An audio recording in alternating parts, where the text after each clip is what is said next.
जनपद पंचायत क्षेत्र क्रमांक 15 के जनपद सदस्य पद हेतु अशोकी नरेंद्र ध्रुवे खैरावालेला तख्ता छाप में मुहर लगा के भारी से भारी मतों से जिताना है। क्षेत्र के विकास करे खातिर बर, क्षेत्र के विकास करे खातिर बर एकमत सबला बनाना है, एकमत सबला बनाना है। 28 जनवरी दिन बुधवार के मतदान केंद्र में आना है। अशोकी नरेंद्र ध्रुवे के तख्ता छाप में मुहर लगा के भारी से भारी मतों से जिताना है, जिताना है, जिताना है। जनपद पंचायत क्षेत्र क्रमांक 15 के अंतर्गत पेंड्रा, हीरापुर, झिरौनी, दुधिया, अग्रिकला के समस्त मतदाता गणला झारा झार न्योता है, झारा झार न्योता है कि अवैया हमार 28 जनवरी दिन बुधवार के दिन मतदान केंद्र में आना है और हमार जुझारू नेता अशोकी नरेंद्र ध्रुवे ग्राम खैरा निवासी वालेला तख्ता छाप में ब्लैक बोर्ड में मुहर लगा के भारी से भारी मतों से विजयी बनाना है, बनाना है, बनाना है। अशोकी ध्रुवे जिंदाबाद जिंदाबाद, अशोकी ध्रुवे जिंदाबाद जिंदाबाद, तख्ता छाप जिंदाबाद जिंदाबाद, तख्ता छाप जिंदाबाद जिंदाबाद।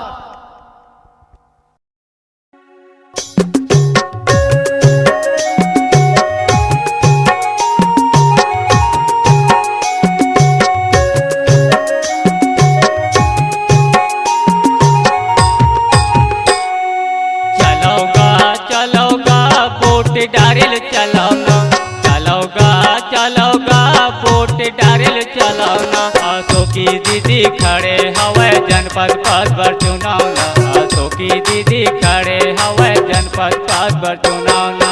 चलोगा चलोगा वोट डारेल चलाना, चलोगा चलोगा वोट डारेल चलाना।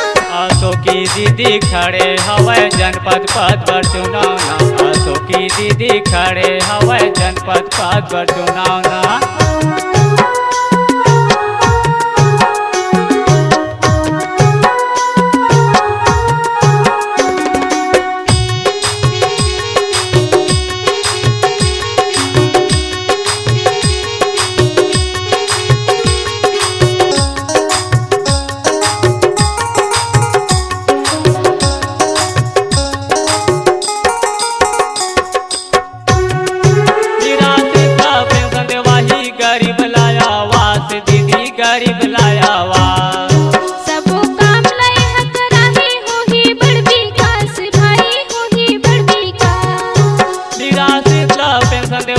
गरीब लाया वास दीदी गरीब लाया वास, सबो काम लय हकराही होही बड़ विकास, भाई होही बड़ विकास।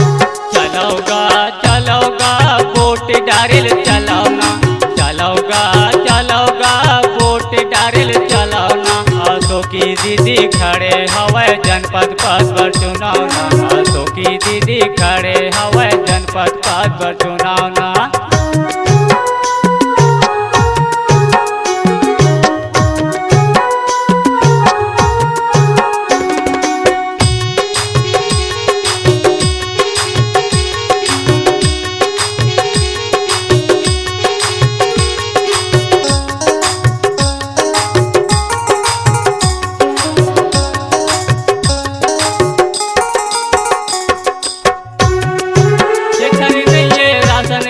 वो खरेला बनवाही दीदी वो खरेला बनवाही। एकल बत्ती बिजली ला घरों घर लगवाही, दाई घरों घर लगवाही। ये खरीदिए राशन कार्ड वो खरेला बनवाही दीदी वो खरेला बनवाही। एकल बत्ती बिजली ला घरों घर लगवाही, दाई घरों घर लगवाही। चलोगा चलोगा वोट डारेल चलाना, चलोगा चलोगा वोट डारेल चलाना। अशोकी दीदी खड़े हवे जनपद पद पर चुनावना, अशोकी दीदी खड़े हवे जनपद पद पर चुनावना।